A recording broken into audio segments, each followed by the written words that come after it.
Okay, good afternoon, third grade online learners. We had a little bit of a lesson before the video about being present. What does it mean to be present?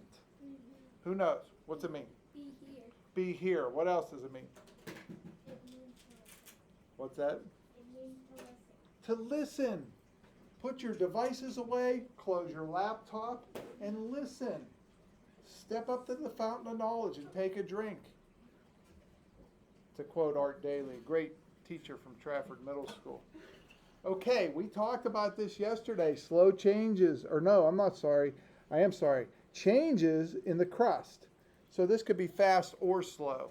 Fourth grade's learning about slow changes. We're just talking about changes. And then we went through the center of the earth discussion and talked about the different layers yesterday. We turned the page and we learned about some different types of rocks. And then we went on to page C17 and we saw a picture of this boy who, it doesn't appear that he has a lot of minerals, but he does. He has titanium for his eyeglass frames. He has zincite to make sunscreen, quartz to cover the glass that covers his watch, talc, the softest mineral, talcum powder. You put that on your hands and it'll help you with your grip or maybe soak up some sweat. Aluminum comes from the mineral bauxite. So for that boy just standing there, looking for a team because he has no mascot on anything, he's looking for some team to pick him up, and he has lots of minerals he's working with. On the next page, we really broke it down into different types of rocks. This would be a neat thing to ask for Christmas, guys. Tell mom and dad you want some rocks. Not just any rocks, but sometimes they will sell a kit that'll talk about the different types of rocks that are on the earth. And then you can look at them and study them and come in and say, Mr. Monzo, I have a rock collection now. And in it, I have marble, slate, red sandstone, granite. Don't mix them up unless you're a rock expert. Okay, on the next page, and we're learning about this in fourth grade too, the slow changes in Earth's surface. And that is the Grand Canyon, guys. It formed over millions of years.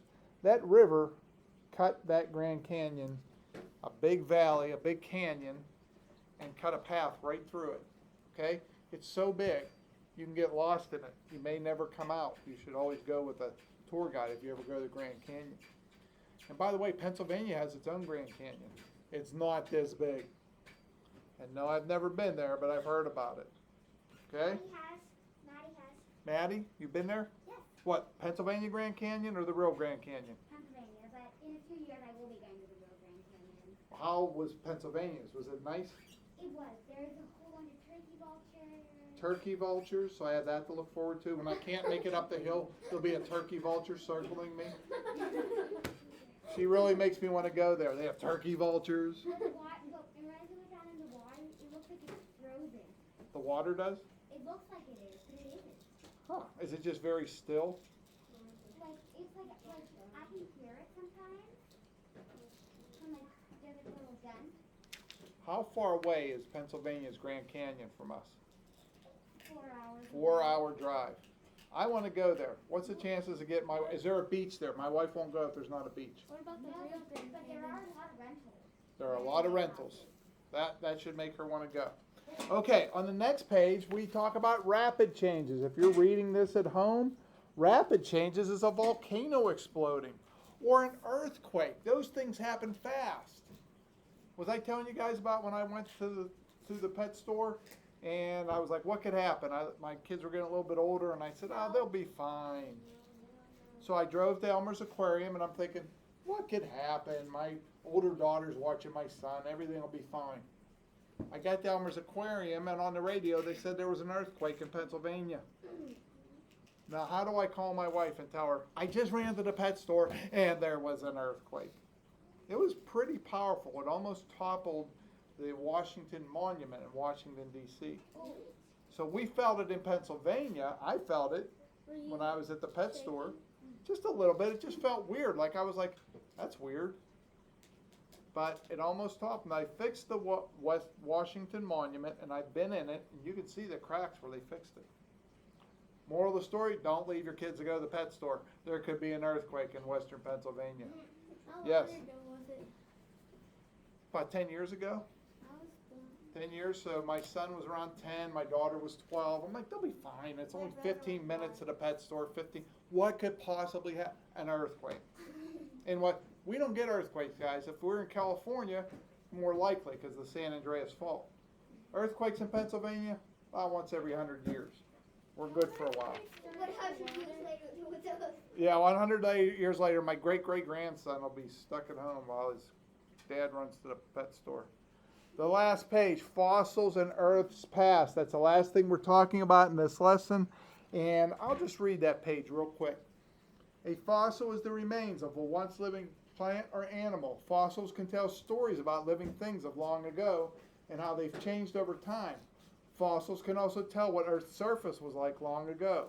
Scientists study fossils to find clues about the environment in which the fossil plant or animal once lived.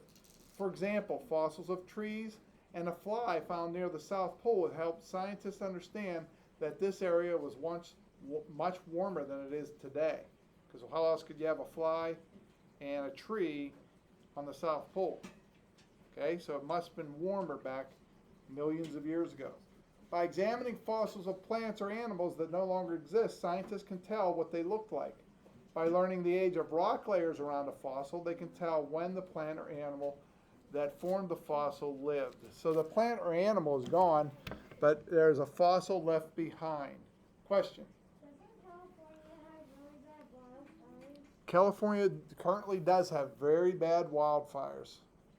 It's bad in a way, but sometimes it's a little bit good because, you know, it allows for new plant growth and gets rid of some of the old plants and some of the old trees. The problem is if it gets out of control, it can destroy large areas of land and maybe houses.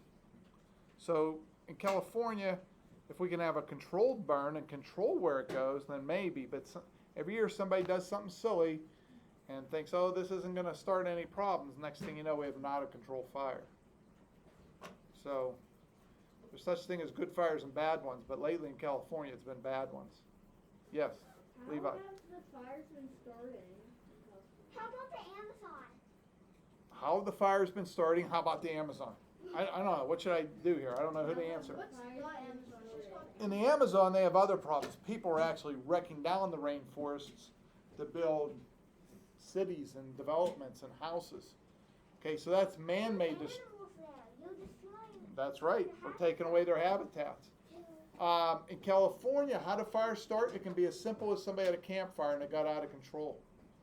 Somebody was maybe smoking a cigarette and didn't put the cigarette out and threw it into some dry leaves. Or stove or a candle. Or a stove or a candle in the middle of the woods. I never thought of that. And then it just burn out. And Fires can start in a lot of ways, guys, so we have to be careful. If you're ever camping, be very careful. Okay, I remember when I was little, the woods around my house, there was a fire. And we went up to where the fire was. Guess what I found? a turkey. No, not a turkey. That wouldn't make sense. A pack of matches. Yep. So I picked them up, and there was a policeman waiting. I said, look, I found the evidence. He goes, yeah, but you just put your fingerprints all over it. Okay. Sorry, officer, but I didn't start it. Trust me. It was not me. I'm just trying to be a helper. He said, thank you very much, Mr. Helper. What was he like? He was very nice. He was a good friend of my dad's, so I didn't get in trouble, but I didn't really do anything wrong. I was just trying to say, hey, some kids had matches. Is that real? Huh? That's real. It happened when I was about your age. Did he actually say like? Let's see how much time we got. And we went 9 minutes, and we tried to get to somewhere around 10. So please read your book. Please do your journal entry. Please get ready for the quiz. We are here 5 days a week this week. The quiz is on Friday. I won't even check the journal entries till Friday, so you might have an extra day. But if I were you, get it done by Thursday and quiz Friday. And then there's a really good video on Friday. I always try to get a good video, about a 5-10 minute video. Everybody say goodbye, online learners. Bye.